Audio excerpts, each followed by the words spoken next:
ہمارے چینل میں خوش آمدید۔ تو چلیے شروع کرتے ہیں آج کی کہانی۔ میرا نام ہادیہ ہے اور میرا تعلق ایک ایسے گھر سے تھا جہاں کے مکینوں کے سینے میں دل نہیں بلکہ پتھر تھا۔ میں تو خود ایسی ہی تھی، مگر جب میری زندگی میں وہ رات آئی تو سب کچھ بدل گیا، جس کا میں تصور بھی نہیں کر سکتی تھی۔ مجھے جب جب وہ یاد آتی ہے میرا دل خون کے آنسو روتا ہے۔ کاش میری اماں کبھی ایسا نہ کرتی تو شاید میری زندگی بھی برباد نہ ہوتی اور آج مجھے اس کی یاد اس طرح نہ تڑپاتی۔ میں جب بھی سوچتی ہوں میری روح کانپ جاتی ہے، کاش ایسا نہ ہوتا۔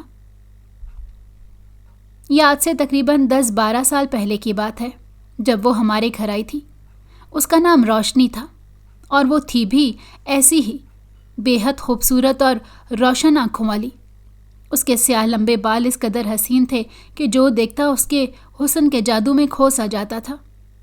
اس کے آنے سے پہلے گھر میں ہم دونوں بہن بھائی اپنی اماں کے ساتھ رہتے تھے۔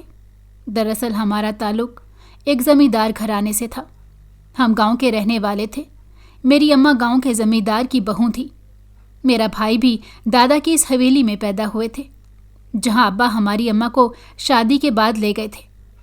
ابا پڑھے لکھے تھے اور شہر میں پڑھنے کے دوران ہی کالج میں ابا کی دوستی میری اماں سے ہوئی تھی جو محبت میں بدل گئی۔ ابا کی منگنی پہلے سے خاندان کی ایک لڑکی کے ساتھ ہو چکی تھی، لیکن ابا میری اماں سے شادی کرنا چاہتے تھے اور انہوں نے جب اپنے گھر والوں سے بات کی تو ان کے گھر والوں نے صاف انکار کر دیا اور ابا کا زبردستی نکاح خاندان میں کر دیا۔ اس کے بعد 2 مہینے تک دادا نے میرے ابا کو دوبارہ شہر جانے ہی نہیں دیا، لیکن ابا نے دادا سے وعدہ کر کے انہیں اپنی پڑھائی جاری رکھنے پر منا لیا تھا۔ پھر وہ واپس شہر چلے گئے اور وہاں پر انہوں نے میری اماں سے کورٹ میرج کر لی۔ میری اماں اپنے بھائی اور بھابھی کے ساتھ رہتی تھی۔ اماں کی بھابھی ویسے ہی اماں سے بیزار تھیں، اسی لیے اماں کے بھائی اور بھابھی نے اس کورٹ میرج پر کوئی اعتراض نہیں کیا اور ابا کے ساتھ اماں کو نکاح کر کے رخصت کر دیا۔ ابا اس وقت ایک کمرے کے فلیٹ میں رہتے تھے، وہاں پر اماں کو اپنے ساتھ لے گئے۔ وہ دونوں بہت خوش تھے، حالانکہ اماں جانتی تھیں کہ ابا کی شادی ہو چکی ہے۔ اس کے باوجود اماں نے ابا کا ساتھ دینے کا فیصلہ کیا، جبکہ انہیں یہ بھی اچھی طرح اندازہ تھا کہ جس گھرانے سے ابا کا تعلق ہے وہ کبھی بھی خاندان سے باہر کی گئی شادی کو قبول نہیں کرتے۔ لیکن جو ہونا تھا وہ ہو چکا تھا۔ اب اماں اور ابا شہر میں اپنے فلیٹ میں ایک ساتھ رہتے تھے اور بہت خوش تھے۔ ابا ہر مہینے گاؤں اپنے گھر جاتے اور کچھ دن وہاں چھٹیاں گزار کے واپس شہر آ جاتے تھے۔ زمیندار گھرانے کا چشم و چراغ ہونے کی وجہ سے ابا کو روپے پیسے کی کمی نہیں تھی، اس لیے ان کو اخراجات کی طرف سے کوئی پریشانی نہیں ہوئی۔ ابا نے اماں کو ہر وہ خوشی دی جو اماں کا حق تھا، لیکن اس کے باوجود اماں چاہتی تھیں کہ ابا ان کو اپنے ساتھ اپنے خاندان میں لے جائیں اور سب سے ملوائیں۔ اسی لیے اماں اکثر ابا کو یہ کہا کرتی تو ابا انہیں کہتے کہ میں ایک دن ضرور لے جاؤں گا۔ اور پھر ایسے ہی 6 مہینے گزر گئے۔ اماں امید سے ہو گئیں۔ دوسری طرف ابا کی پہلی بیوی بھی اسی کنڈیشن میں تھی اور پھر ان کے ہاں پہلا بیٹا پیدا ہوا، جبکہ اماں ایک بیٹی کی ماں بن گئی۔ میری پیدائش کے بعد اماں نے ابا کو بار بار کہنا شروع کر دیا کہ اب تو بیٹی والے ہو گئے ہو، بیٹی کا حق بنتا ہے کہ وہ اپنے ددیال میں وہی مقام حاصل کرے جو آپ کی پہلی بیوی کی اولاد کا ہے۔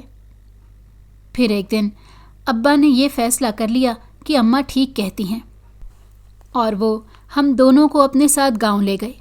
وہاں پر میرے دادا نے صرف میری وجہ سے اماں کو حویلی میں رہنے کی اجازت دے دی، کیونکہ وہ یہی کہتے تھے کہ ہمارے گھر کی بہو بیٹیاں حویلی سے باہر نہیں رہتی۔ اماں نے شکر ادا کیا کہ چلو بیٹی کی وجہ سے ہی صحیح اماں کو اس گھر میں جگہ مل گئی تھی، مگر اماں کی سوکن اور ساس نے کبھی بھی اماں کو قبول نہیں کیا، بلکہ تنگ کرنا شروع کر دیا۔ وہ دونوں پھوپھی بھتیجی تھیں، اسی لیے ان کی بات بھی ایک ہی تھی۔ اور پھر ابا کی پہلی بیوی کو یہ غرور تھا کہ وہ بیٹے کی ماں ہے، کیونکہ بیٹے ہی باپ کے وارث ہوتے ہیں۔ میری اماں ان سے دب کر زندگی گزار رہی تھی، حالانکہ وہ پڑھی لکھی اور باشعور عورت تھی۔ اس کے باوجود ان کے ظلم و ستم خاموشی سے سہتی رہیں، کیونکہ ابا کبھی بھی اماں کی طرف داری نہیں کرتے تھے، بلکہ وہ اماں کو ہی سمجھاتے تھے کہ آہستہ آہستہ سب کے دل میں تمہارے لیے جگہ بن جائے گی۔ اس لیے سب کی خدمت کرتی رہو۔ اور اماں صبح سے شام تک نہ جانے کون کون سے طریقوں سے گھر والوں کی خدمتیں کرتی تھیں، یہاں تک کہ صفائی کرنے کا کام تک اماں نے کیا۔ کھانا پکانا اور سب کی فرمائش کا خیال رکھنا سب اماں کی ذمہ داری تھی۔ ان سب میں اماں نے مجھے بھی نظر انداز کر دیا۔ میں 2.5-3 سال کی ہو چکی تھی اور سارا دن اماں کے پیچھے پیچھے پھرتی رہتی اور وہ میری طرف توجہ ہی نہیں دیتی تھی۔ سارے دن کی تھکن اور جھنجھلاہٹ اماں مجھ پر اتارنے لگ گئیں۔ پھر ان کاموں سے اماں کی جان تب چھوٹی جب میرا بھائی اس دنیا میں آیا تو دادا نے اماں کو گھر کے کام کرنے سے بالکل منع کر دیا۔ اب تو دادی بھی کچھ نہیں کہہ سکتی تھی کیونکہ اب اماں بھی ان کو وارث دے چکی تھی، لیکن اماں کی سوکن یہ کیسے برداشت کر سکتی تھی کہ باہر سے آئی ہوئی دوسرے خاندان کی وہ لڑکی جو ان کی برابری کر رہی تھی وہ سکون سے اس گھر میں رہے۔ اسی لیے وہ اپنی ساس کو کسی نہ کسی بات پر بھڑکاتی رہتی، اور پھر قسمت بری تھی کہ میرے دادا کا انتقال ہو گیا۔ اس کے بعد تو میری دادی اور سوتیلی ماں نے دوبارہ ماں کو تنگ کرنا شروع کر دیا۔ اماں دن رات اسی چکی میں پسنے لگیں جس میں صرف اور صرف ہمارا نقصان تھا۔ جب میرا بھائی 3 سال کا ہو گیا تو ابا کسی کام کے سلسلے میں شہر چلے گئے۔ اس دن میرے بھائی کا جنم دن بھی تھا اور اماں نے ابا سے کہہ کے ہم دونوں بہن بھائیوں کے لیے بہت ساری چیزیں منگوائی تھیں جو ابا نے لانے کا وعدہ کیا تھا، لیکن وہ وعدہ کبھی وفا نہیں کر سکے کیونکہ اس دن ابا کا شہر میں اتنا برا ایکسیڈنٹ ہوا کہ وہ وفات پا گئے اور ہم دونوں یتیم تو ہو گئے لیکن اماں بھی بے سہارا ہو گئی تھیں۔ ابا کے جانے کے بعد اتنی بڑی حویلی میں ہمارے لیے صرف چھوٹا سا کمرہ تھا جہاں ہم تینوں رہتے تھے، کیونکہ دادی نے اماں سے وہ کمرہ خالی کروا لیا تھا جہاں ابا نے اماں کو رکھا ہوا تھا۔ دادی نے میرے ابا کے مرنے کے بعد میری سوتیلی ماں کا نکاح میرے چچا سے کر دیا کیونکہ وہ خاندان کی تھی اور حویلی کی عزت تھی، اس لیے وہ اسے اس طرح نہیں رکھ سکتے تھے۔ وہ تو دوبارہ سے سہاگن ہو گئی تھی، لیکن میری اماں وہ بیوہ تھی جسے ہر بات پہ منحوس ہونے کا طعنہ دیا جاتا تھا، یہاں تک کہ اگر حویلی میں کھانا خراب ہو جاتا یا کچھ جل جاتا یا کوئی بھی ایسی بات ہوتی جو کہ فطری تھی، لیکن ان سب کا قصوروار صرف اماں کو ٹھہرایا جاتا۔ دادی تو یہ بھی کہا کرتی تھی کہ یہی وہ ڈائن ہے جو میرے بیٹے کو کھا گئی، حالانکہ جب ابا کا انتقال ہوا اس وقت تو اماں وہاں تھی بھی نہیں۔ ہم دونوں بہن بھائی دادی اور اپنی سوتیلی ماں کا یہ رویہ برداشت کرتے اور ان کی باتیں سن سن کے روتے تھے۔ میں تو 8 سال کی ہو چکی تھی، ہر چیز کو سمجھتی تھی۔ دادی نے تو ہم دونوں کو اسکول بھی نہیں داخل کروایا تھا۔ وہ کہتی تھیں کہ اگر یہ دونوں بھی پڑھے تو اپنی ماں کی طرح بچلن ہو جائیں گے، جو کسی کے بیٹے کو پھنسا کے اس سے نکاح کر کے زبردستی یہاں آ گئی تھی۔ ایسی باتیں سن سن کے میری اماں روتی رہتی اور وہ دن بدن اتنی چڑچڑی ہوتی جا رہی تھی کہ ہم دونوں بہن بھائیوں کو پیار تک نہیں کرتی تھی۔ دادی اور سوتیلی ماں نے اماں اور ہم دونوں کو تنگ کرنے کی ہر ممکن کوشش کی۔ پہلے تو ابا کے جانے کے بعد سارے گھر کے کام اماں کے ذمے لگا دیے۔ اماں اتنے سارے لوگوں کا کھانا اکیلی بناتی، کپڑے دھوتی، کچن کا سارا کام بھی اماں کے سر پر تھا، لیکن اماں اور ہم دونوں بہن بھائیوں کو وہ کھانا نہیں ملتا تھا جو باقی سب کھاتے تھے۔ ہمارے لیے ہمیشہ دال یا کوئی سبزی ہی پکتی تھی جو پکاتی تو اماں ہی تھی، لیکن دل پر پتھر رکھ کے۔ ہمیں جب وہ کھانے کو دیتی تو خود بھی روتی تھی اور ہمیں بھی رلاتی تھی۔ پھر آہستہ آہستہ اماں نے رونا بند کر دیا اور دادی نے ہمارا حویلی کے اندر آنا جانا بند کر دیا۔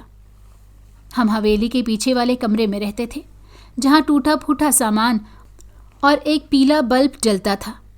اماں دیر تک حویلی میں کام کرتی رہتی اور ہم دونوں وہاں ڈرے رہتے تھے۔ اور پھر انتہا تو تب ہوئی جب ایک رات جب اماں ہم دونوں بہن بھائی سو رہے تھے تو کمرے کا اچانک دروازہ کھلا اور میرا چچا نشے کی حالت میں وہاں گیا اور اس نے اماں کے ساتھ زبردستی کرنے کی کوشش کی۔ جب اماں چیخیں چلائیں تو ہم بھی رونے اور چیخنے لگ گئے۔ اس وقت وہاں دادی اور ہماری سوتیلی ماں بھی آ گئی، لیکن انہوں نے ہماری ماں کو سچا ماننے کی بجائے اپنے بیٹے پر یقین کیا اور ہماری ماں پر بد چلنی کا الزام لگا کے ہمیں حویلی سے نکال دیا۔ اسی گاؤں میں دادا کا ایک اور گھر تھا جو کافی پرانا بنا ہوا تھا۔ دادی نے ہمیں وہاں پر بھیج دیا۔ وہ گھر بڑا عجیب سا تھا، 4-5 کمرے تھے لیکن پرانی طرز کا بنا ہوا تھا۔ ہمیں تو وہاں پر بھی ڈر لگتا تھا۔